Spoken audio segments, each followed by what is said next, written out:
Fizi News 24. Média d'information en temps réel. Fizi News 24. Chombo cha habari kwa muda sahihi. Média d'information en temps réel.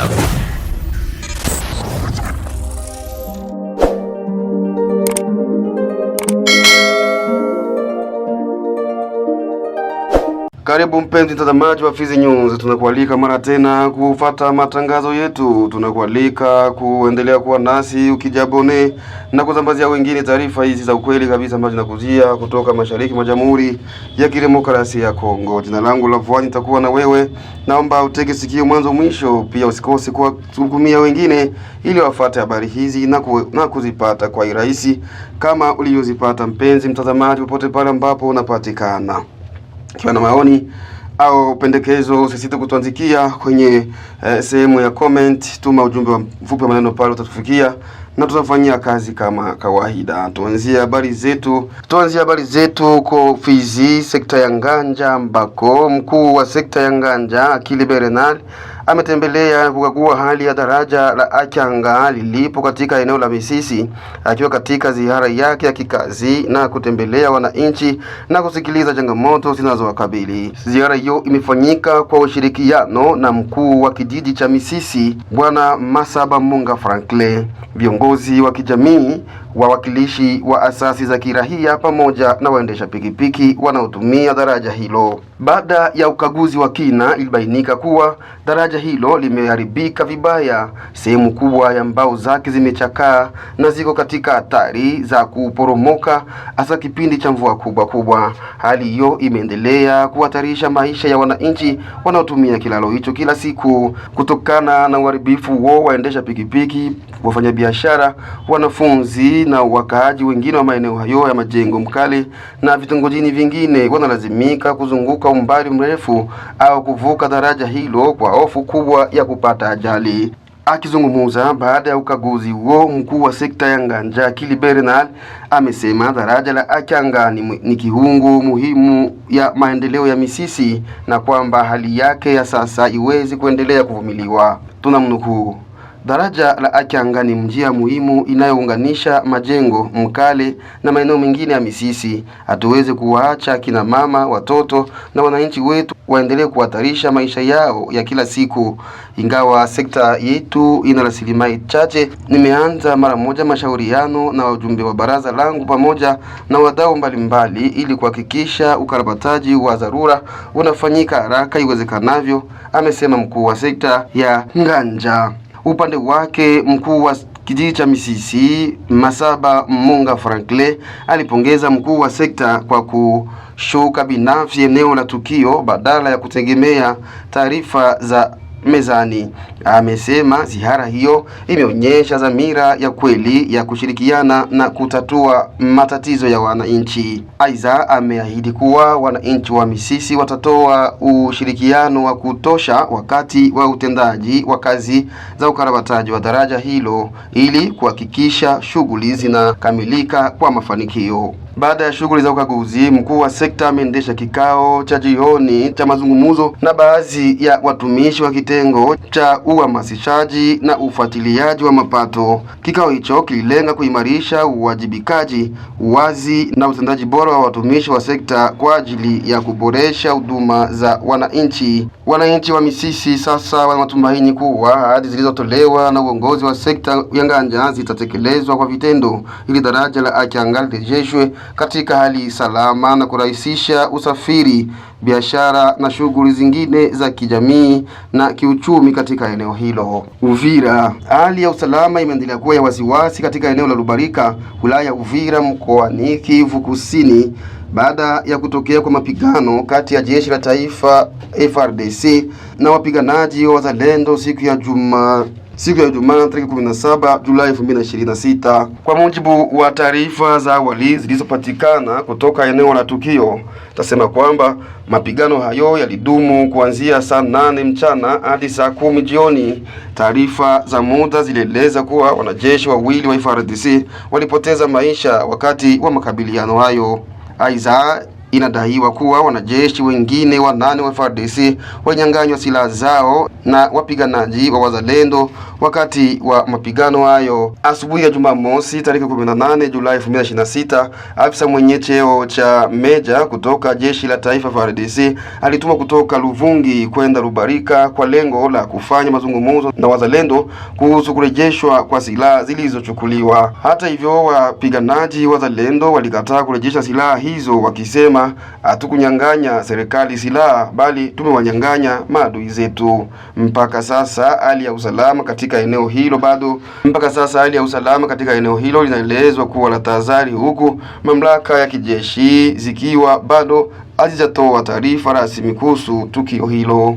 Na huko Masisi ni kwamba katika usiku wa kuamkia Jumamosi tarehe 18 Julai 2026, watu 22 wanaodaiwa kuwa wapiganaji wa muungano wa waasi wa AFC M23 waliowasili kutoka eneo la Kawele wameripotiwa kujisalimisha kwa vikundi vya wazalendo katika kijiji cha Bukumbirire kilichopo katika grupementi ya Mfunyi Kibabi wilayani Masisi mkoani Kivu ya Kaskazini. Kwa mujibu wa taarifa zilizotolewa na vyanzo vya eneo hilo, wapiganaji hao wamefika wakiwa wamekabidhi silaha mbalimbali zikiwemo bunduki 22 aina ya AK-47, bunduki moja ya PKM na silaha moja kurushia makombora aina ya RPG set.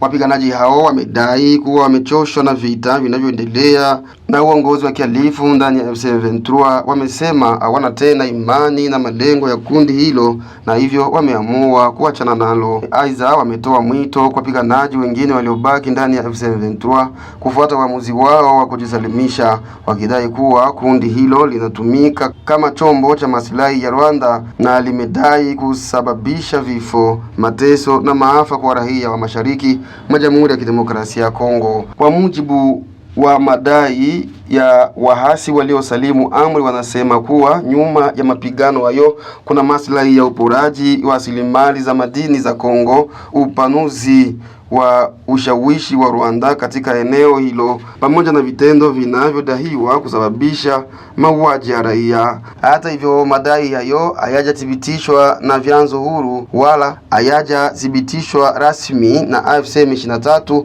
au mamlaka ya Rwanda hadi sasa. Hali ya usalama katika eneo la Masisi inaendelea kuwa tete, huku mapigano kati ya makundi yenye silaha yakiendelea kuripotiwa kila mara. Serikali ya Jamhuri ya Kidemokrasia ya Kongo imetangaza kuwa rais wa jamhuri anatafakari kuandaa mazungumzo ya kitaifa yanayofuata mfano wa mkutano wa kitaifa wa kiserikali au Conference Nationale Souveraine. Akizungumza katika mkutano na waandishi wa habari uliofanyika hapa Kinshasa, msemaji wa serikali Patrick Muyaya alisema lengo la mkutano huo ni kuwakutanisha nguvu zote za taifa, wakiwemo raia wa Kongo wanaoishi ughaibuni au diaspora, ili kwa pamoja kutafuta suluhisho la kudumu kwa mzozo wa kiusalama na kibinadamu unaoendelea mashariki mwa DRC. Kwa mujibu wa Patrick Muyaya, serikali ya Kinshasa inaendelea kushikilia msimamo wake kwamba hali ya mashariki mwa nchi inachangiwa na kile inachokiita uvamizi wa Rwanda. Hivi mazungumzo hayo yanakusudiwa kuimarisha msimamo wa kitaifa na kuunganisha sauti za wananchi wote katika kulinda uhuru wa mipaka ya nchi yao. Aidha, serikali imepongeza kauli za hivi karibuni za askofu mkuu wa jimbo kuu la Kinshasa alizohimiza umoja wa kitaifa na utetezi wa mamlaka ya DRC. Serikali inaona msimamo huo kuwa mchango muhimu katika juhudi za kuleta amani na kuimarisha mshikamano wa wananchi. Ili kuhakikisha kwamba Kongomani wanaoishi nje ya nchi wanashiriki kikamilifu katika mkutano huo, serikali imetangaza kuwa itafanya mashauriano na viongozi wa madhehebu mbalimbali ya dini kuhusu namna bora ya kuwashirikisha katika mazungumzo hayo. Kwa mujibu wa mamlaka za DRC, mazungumzo hayo yanatarajiwa kuwa ya kitaifa, ya wazi kwa makundi yote ya kijamii na kisiasa bila ubaguzi wa kikanda, huku akilenga zaidi kulinda uhuru wa taifa, kuimarisha umoja wa wananchi na kutafuta suluhisho la pamoja la changamoto zinazoikabili nchi ya Jamhuri ya Kidemokrasia ya Kongo. Rais wa zamani wa Jamhuri ya Kidemokrasia ya Kongo Joseph Kabila Kabange anaripotiwa kuwa tayari kushiriki katika mazungumzo ya kitaifa jumuishi yaliyotangazwa na Rais Felix Tshisekedi yenye lengo la kuwakutanisha wana na binti wa Kongo ili kutafuta suluhisho la changamoto linazokabili nchi yao. Kwa mujibu wa taarifa kutoka vyanzo vinavyokaribiana na kambi ya Kabila, rais huyo wa zamani anatarajiwa kutangaza katika siku zijazo masharti ya awali ambayo anaona ni muhimu kabla ya kushiriki katika mazungumzo hayo. Aidha, taarifa rasmi kutoka kwa kambi lake inasemekana kuwa inaandaliwa ili kufafanua msimamo wao kuhusu mchakato huo wa kisiasa. Ikumbukwe kuwa Joseph Kabila alihukumiwa adhabu ya kifo kwa kosa la uhaini mkubwa. Kwa mujibu wa vyanzo hivyo, moja ya masharti kuu yanayoweza kuwasilishwa katika kambi yake ni kufutwa kwa hukumu hiyo ili kumruhusu kushiriki katika mazungumzo hayo kwa jina la kuimarisha amani, umoja wa kitaifa na maridhiano miongoni mwa wananchi wa Jamhuri ya Kidemokrasia ya Kongo. Kwa sasa, kwa mujibu wa shirika wake wa karibu, Joseph Kabila anaendelea kuunga mkono wazo la kufanyika kwa mazungumzo ya kitaifa. Ushiriki wake utategemea zamana na masharti yatakayowekwa na upande husika. Siku zijazo zinatarajiwa kuwa muhimu katika kubaini msimamo rasmi wa kambi ya Joseph Kabila kuhusu kushiriki kwake katika mazungumzo ya kitaifa. Hali ya kisiasa imeanza kuwa ya mvutano mchini Uvira, mkoani Kivu Kusini, baada ya kundi la wazalendo kupinga maandamano yaliyokuwa yamepangwa na jukwaa la upinzani la G64 kupinga mpango wa kubadili katiba ya Jamhuri ya Kidemokrasia ya Kongo. Akizungumza Jumamosi Julai 18 mwaka 2026 katika kumbi la Mangwa ya pili, mratibu wa RAD Kivu Kusini Alexis Mwamba Dunia amesema watu kubali maandamano kufanyika Uvira. Aliwataka waandaaji kuelekeza nguvu zao katika kupambana na makundi yenye silaha mashariki mwa Jamhuri ya Kidemokrasia ya Kongo badala ya kufanya maandamano mjini Uvira. Kwa upande wake, mmoja wa viongozi wa upinzani amekanusha vitisho hivyo na kusema wazalendo hawapaswi kuingilia siasa. Amesema kwamba maandamano kukaa chini yaliyopangwa kufanyika Julai 22 mwaka 2026 yataendelea kama ilivyopangwa kwa mujibu wa katiba, huku akiwataka wananchi wa Uvira kujitokeza kwa wingi kwenye maandamano hayo. Mvutano huo unaongeza wasiwasi kuhusu usalama katika eneo la Uvira, wakati mjadala kuhusu uwezekano wa kubadili katiba unaendelea kugawa maoni ya wanasiasa na wadau mbalimbali nchini DRC. Wengineko huko Kinshasa ni kwamba baada ya kupata idhini ya rais wa Jamhuri ya Kidemokrasia ya Kongo Felix Tshisekedi siku ya Jumaa ya tariki 17 Julai kwa ajili ya kuanzisha mazungumzo ya kitaifa jumuishi, baraza la maaskofu la Kanisa Katoliki nchini DRC Senko limekutana Jumamosi hii na viongozi wa muungano wa kisiasa wa upinzani unaojulikana kama C64 unaotetea kuheshimiwa kwa katiba ya nchi.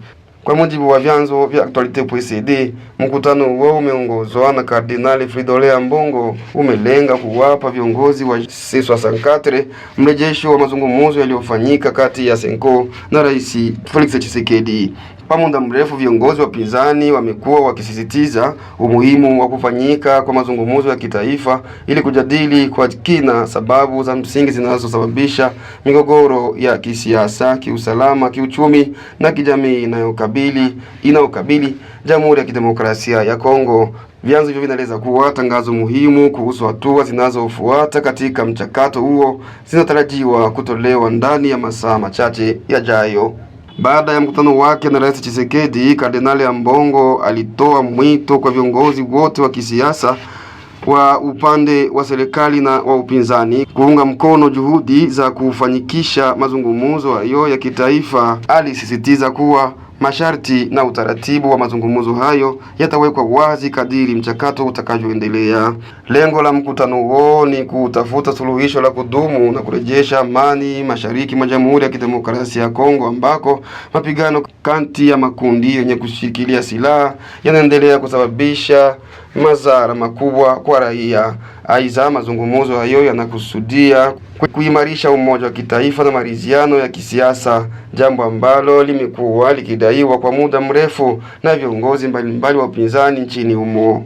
Rais wa Rwanda Paul Kagame amesema kuwa juhudi zote zinazolenga kusambaratisha au kuondoa kabisa harakati za waasi wa M23 zinaweza kwa mtazamo wake kuhatarisha usalama wa taifa la Rwanda. Amesisitiza kuwa yuko tayari kukabiliana na hali yoyote endapo hatua kama hizo zitachukuliwa. Akizungumza katika hali ya usalama katika ukanda wa maziwa makuu, Kagame alidai kwamba kundi la M23 limekuwa likizuia tishio linalotokana na waasi wa FDLR kuelekea Rwanda. Kwa mujibu wa kauli yake, endapo M23 ingekuwepo, FDLR ingeweza kupata nafasi kubwa ya kuimarika na kuhatarisha usalama wa nchi ya Rwanda. Rais huyo ameendelea kueleza kuwa iwapo jukumu hilo la usalama lingeachwa mikononi mwa serikali ya Jamhuri ya Kidemokrasia ya Kongo, basi FDLR ingeweza kujipatia uwezo mkubwa zaidi kupitia rasilimali za madini zilizopo nchini DRC. Kwa mujibu wa Kagame, aliyo ingeweza kuongeza hatari ya kutokea mara tena kwa mauaji ya kimbari dhidi ya Rwanda. Kauli hizi za Rais Paul Kagame zinakuja wakati mvutano wa kisiasa na kijeshi ukiendelea kushuhudiwa mashariki mwa Jamhuri ya Kidemokrasia ya Kongo, ambako mapigano kati ya vikosi vya serikali na waasi wa M23 na makundi mengine yenye silaha bado yanaendelea katika eneo mbalimbali mashariki. Matamshi hayo yanatarajiwa kuendelea kuzua mijadala mpana kuhusu usalama wa kikanda, nafasi ya M23 katika mgogoro wa mashariki mwa DRC, pamoja na uhusiano kati ya Rwanda na Jamhuri ya Kidemokrasia ya Kongo. Mratibu wa kisiasa wa muungano wa M23 Corneille Nangaa amejibu vikwazo vipya vilivyowekwa dhidi yake na Baraza la Umoja wa Mataifa. Akizungumza baada ya kutangazwa kwa hatua hizo, Nangaa amesema kuwa vikwazo hivyo vina msukumo wa kisiasa na kudai kuwa vimechochewa na serikali ya Jamhuri ya Kidemokrasia ya Kongo, akieleza kuwa havitabadilisha msimamo wake. Kwa mujibu wa Nangaa, tayari ameshawahi kuwekewa vikwazo na Marekani pamoja na Umoja wa Ulaya, huko pia akihukumiwa adhabu ya kifo na mahakama nchini DRC. Amesema sasa Umoja wa Mataifa umeongeza hatua nyingine dhidi yake. Nangaa amesema kuwa badala ya kukatisha tamaa, vikwazo hivyo vinampa imani kuwa mapambano anayoongoza ni ya msingi mkubwa. Kwa maneno yake, amesema kuwa hayo ni mapambano ya uhai na kifo ambayo ataendelea nayo hadi malengo yake atakapofikiwa. Aidha, amesisitiza kuwa ataendelea na kile anachokiita mapinduzi kwa lengo la kufikia amani ambayo kwa mujibu wake hakutakuwa na ubaguzi na itanufaisha wananchi wote wa Jamhuri ya Kidemokrasia ya Kongo. Kauli hizo zinajiri baada ya Umoja wa Mataifa kutangaza vikwazo vipya dhidi ya Corneille Nangaa, hatua ambayo inaendelea kuzua mijadala kuhusu mzozo unaoendelea mashariki mwa Jamhuri ya Kidemokrasia ya Kongo. Mpaka hapa mpenzi mtazamaji wetu, tumefika mwisho wa habari zetu leo. Endelea kujiabone, endelea pia kusambazia wengine na kukomentia habari zetu ili kutupa sapoti. Ikiwa kuna maoni au pendekezo, usikose kutuandikia kwenye sehemu ya maoni ili turekebishe kile ambacho kwako unaona akiende vizuri. Mpenzi mtazamaji wetu, bye bye. Fizi News 24, média d'information en temps réel. Fizi News 24, chombo cha habari kwa muda sahihi. Média d'information en temps réel.